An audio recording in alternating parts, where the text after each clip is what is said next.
السلام عليكم ورحمة الله وبركاته، حبيباتي أنساتي ستاتي منورين الدنيا كالعادة. يا رب يسعد قلوبكم يا رب ويصلح حالنا وحالكم جميعا. وهنبتدي على طول السمك المشوي المصري، وهنخش على الشغل على طول عشان ما اطولش عليكم. متنسوش اللايك وكومنت جميل والاشتراك في القناة. بسم الله الهادي.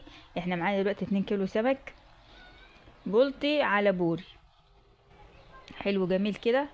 وقمت ماسكاه بقى ايه، همسكه اغسله على طول في السريع تحت الحنفية. انا كنت غسلته ماتش كده قبل التصوير، وبعدين غسلته كمان معاكم كمان دورين غسيل عشان خاطر الزفارة. اللهم صل وسلم وبارك على سيدنا محمد وعلى اله واصحابه اجمعين. ربنا يسعد قلوبكم جميعا يا رب العالمين، ويصلح حالنا وحالكم، وينصر اخواتنا واهلنا في غزة يا رب نصرا عزيزا مقتدر يا رب، اللهم امين. ينصرهم على القوم الظالمين. طبعا انا غسلته، بغسله كويس اوي بذمه. انا زي ما قلت لكم كده غسلته قبل التصوير، غسلته مره وغسلته معاكم، هغسله معاكم ان شاء الله كمان مرتين. اهو بغسله من الخياشيم بتاعته كويس قوي، بنزل منها اي حاجه ملهاش لازمه. وبنبقى نتك على البطن لما يبقى السمك سمين وكبير، بنتك على البطن، بنضغط كده من الخيشوم ونطلع منه المراره عشان ما تمررش البطن وتعمل حاجات مش لطيفه. انا كده كنت غسلته وصفيت المية من عليه، وبغسل البولة بقى اللي كان فيها برضو، وهرجع تاني اعيد عليه غسيل واعصر عليه عصير ليمونتين. دي التكاية بقى.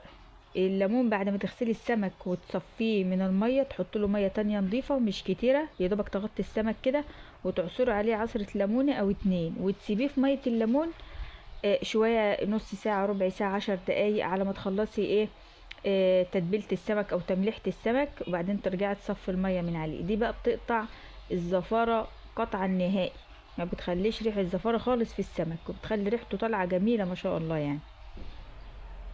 ما تحطيش الخل بيخلي لحمة تمور، ممكن تحطي شوية صغيرين على التمليحة بتاعت السمك او التتبيلة بتاعت السمك، بتديله طعم كويس.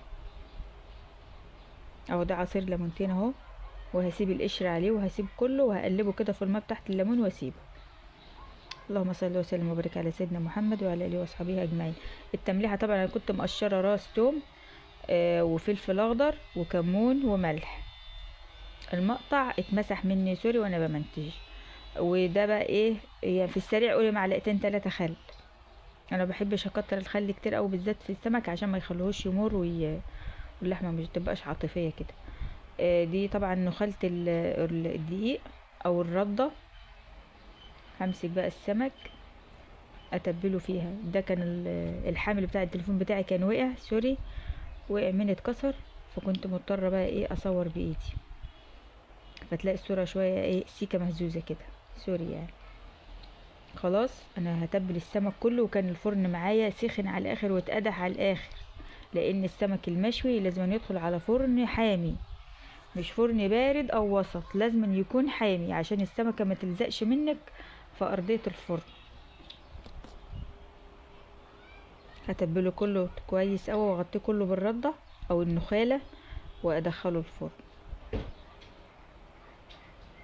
حطوا لايك يا شباب، انساتي ستاتي، اللايك يا رجالي.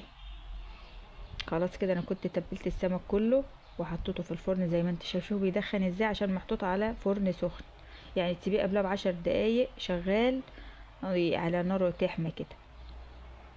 هقلبه وبشويش وانت بتقلبي، عشان السمك بيبقى خلاص بقى ضعيف من سخونية الفرن، ممكن يتهري منك بسهولة. من الجناب حاول ما تضغط يعني، ما تخليش الحديده بتاعت الفرن تغرس في بطن السمك، لانها بتبقى ضعيفه قوي من السخونيه، ممكن تتفجر منك في الفرن وتبوظ، وهتخلي ريحه السمك مش لطيفه.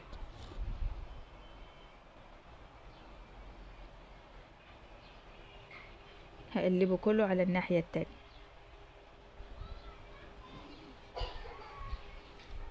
السمك المشوي ده اكله ما شاء الله بتفتح النفس على الاكل، ويعني بتهيألي 3/4 المصريين او 3/4 العالم بيحب السمك المشوي، وصحي كمان وخفيف وجميل، واكله تشبع الكبار والصغار. يا سلام بقى السمك الرز كده تكون انت عاملاه رز مدسوس او رز معمر، وتحط عليه حتة زبدة بلدي كده وشوية سلطة ومخلل. الله عليها بقى، غدوة بالهنا والشفا.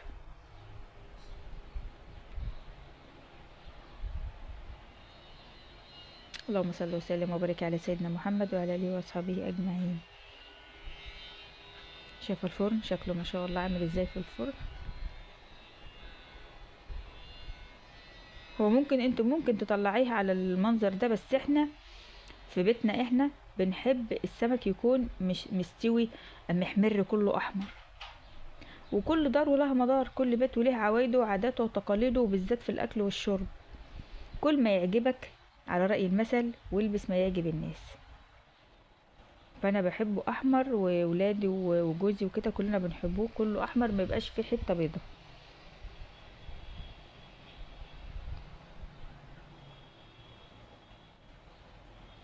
لايك يا شباب، لايك بوليز. خلاص كده انا كنت خلصت بقى وبطلع، فانا كنت بقى بصور بايد وبشد السمك بايد. فكنت يا ابص في الفرن، يا الكاميرا تبقى على الفرن يا الكاميرا تبقى على السمك. فسوري يعني لو في اي لخبطه في التصوير او الصوره مهزوزه سيكه. وطبعا وانت بتطلعي السمك، لو السمك سمين معاكي او اكبر من اللي انت شايفاه ده، ما تطلعيش السمك جري من الفرن تحطيه في الشرشة او التمليحة. لا، تسيبيه برهاته من الوقت كده على حرف الفرن، بحيث يبقى لو في دم او في حاجة تنشف ما ينزلكيش بدمه، لان بيبقى الدم ده مقزز وما حدش بيحب ياكل السمك بدمه يعني. فانت تسيبيه شويه بباب الفرن كده على ارضيه الفرن، والفرن حامي بعد ما تقفليه، تسيبيه 5 دقايق دقيقتين، يصفي اللي فيه كده ويبقى كويس، والدم اللي فيه ينشف. انا كده كنت طلعت السمك كله من الفرن وبدات احط، ما تغيبهوش في التمليح او شرشه السمك عشان خاطر ما يميش ويلهلط منك في الشرشه بتاعت السمك. يعني انجزي كده، قلبيه كده يمين وشمال، وقومي شايلاه على طول حطاه في المصفى. شايفه الشكل ما شاء الله، بسم الله ما شاء الله، اللهم بارك. جامد اخر 3 حاجات.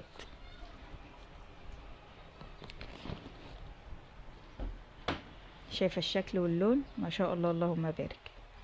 يا رب تكون الوصفه بتاعت النهارده عجبتكم، ويكون الفيديو بتاعي خفيف على قلبكم، والف هنا وشفا يا رب. ما تنسوش اللايك والاشتراك في القناه وتفعيل جرس الكل عشان يوصلكم مني كل جديد.